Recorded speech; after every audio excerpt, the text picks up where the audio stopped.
Salut à tous et à toutes, c'est Florian et JB pour une nouvelle vidéo. Salut à tous. Donc c'est une vidéo des règles du jeu Blood Bowl. Donc Blood Bowl, c'est un jeu de football fantasy dans l'univers de Warhammer médiéval fantastique. Donc c'est un jeu où le but du jeu, tout simplement, il faut marquer le plus de touchdowns que son adversaire. Ou frapper son adversaire. C'est un jeu où il faut élaborer le maximum de tactiques pour l'emporter. Ou tenter une agression volontaire. Et espérer tout simplement que la chance soit avec vous. Ou ne pas se prendre les pieds dans les lacets, ce serait con. A savoir qu'il est important de relire les règles du jeu de plateau indépendamment des vidéos. Il est aussi fortement possible aussi de s'entraîner individuellement ou avec des amis sur les jeux vidéo sortis dans l'univers de Blood Bowl. Je vous conseille fortement ces jeux vidéo qui sont très bien et qui sont un bon moyen d'apprentissage et de progression. Donc il montre assez bien comment se passent les différentes phases, les différentes règles, etc. Bien entendu, rien ne vaut quand même le jeu de plateau qui est vraiment très fun.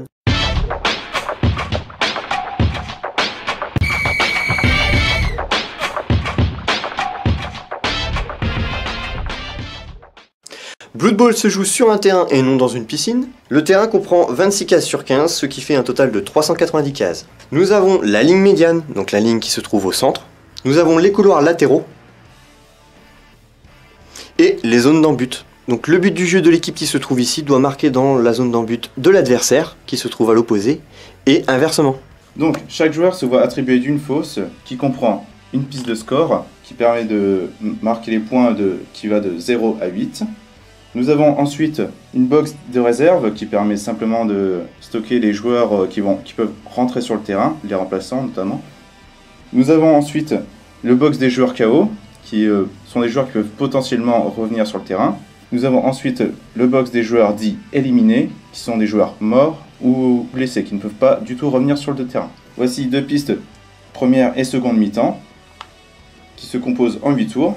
Et pour finir, nous avons la piste des relances, qui permet de relancer les dés au fur et à mesure de la partie. Donc le premier gabarit, c'est le gabarit qui permet tout simplement de déterminer les rebonds du ballon. Nous avons ensuite le gabarit de faire deux passes entre joueurs. Et pour finir, quand le ballon est sorti du terrain, c'est un gabarit qui permet de remettre le ballon en jeu. Et comme vous l'avez entendu, Blood Bowl se joue avec des dés. Les premiers dés sont les dés à 6 faces. Ensuite, nous avons les dés de blocage, qui ont 6 faces avec des symboles. Ensuite, nous avons le D8.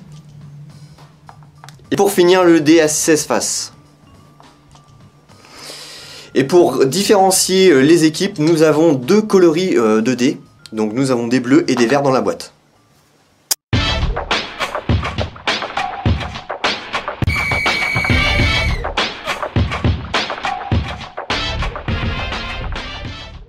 Donc chaque équipe est composée de différents postes.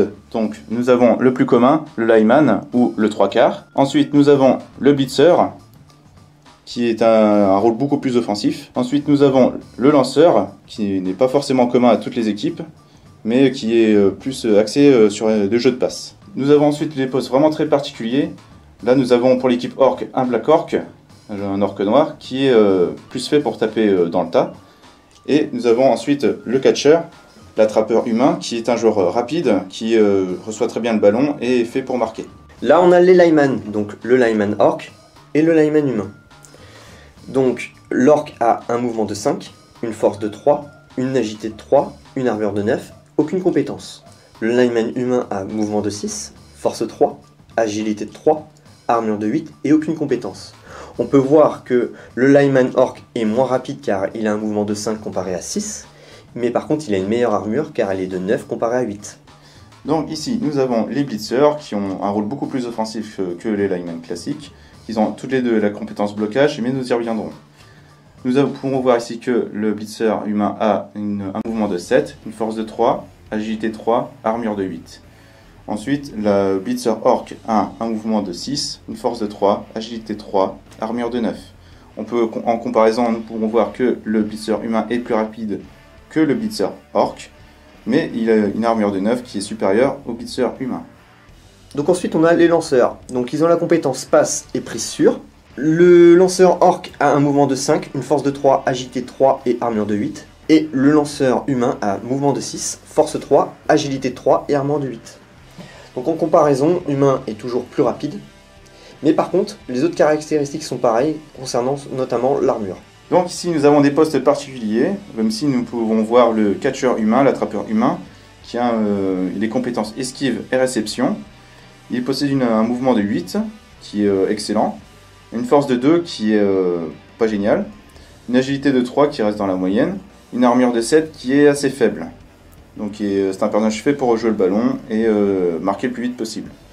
Ici nous pouvons voir son homologue, son contraire orc, qui il n'a aucune compétence mais qui est très bourrin, qui est un mouvement de 4 qui est pas terrible, une force de 4 qui est bien, qui est au-dessus de la moyenne, une agilité de 2 qui est faible et une armure de 9 qui est excellente, qui est au-dessus de la moyenne. Blood Bowl, c'est deux équipes qui s'affrontent, donc deux équipes titulaires de 11 joueurs. Vous pouvez aussi avoir des remplaçants, mais ça dépend si vous avez assez de budget pour pouvoir avoir des remplaçants. Donc dans les compositions voilà, d'équipes, vous avez un budget limité en points et vous pouvez, si vous avez assez, avoir des remplaçants ou non.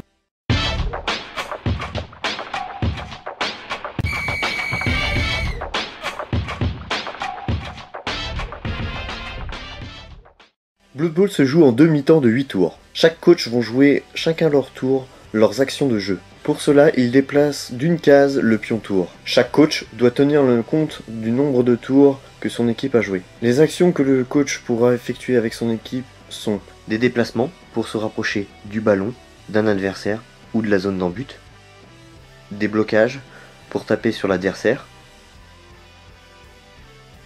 des blitz pour se déplacer et taper sur l'adversaire.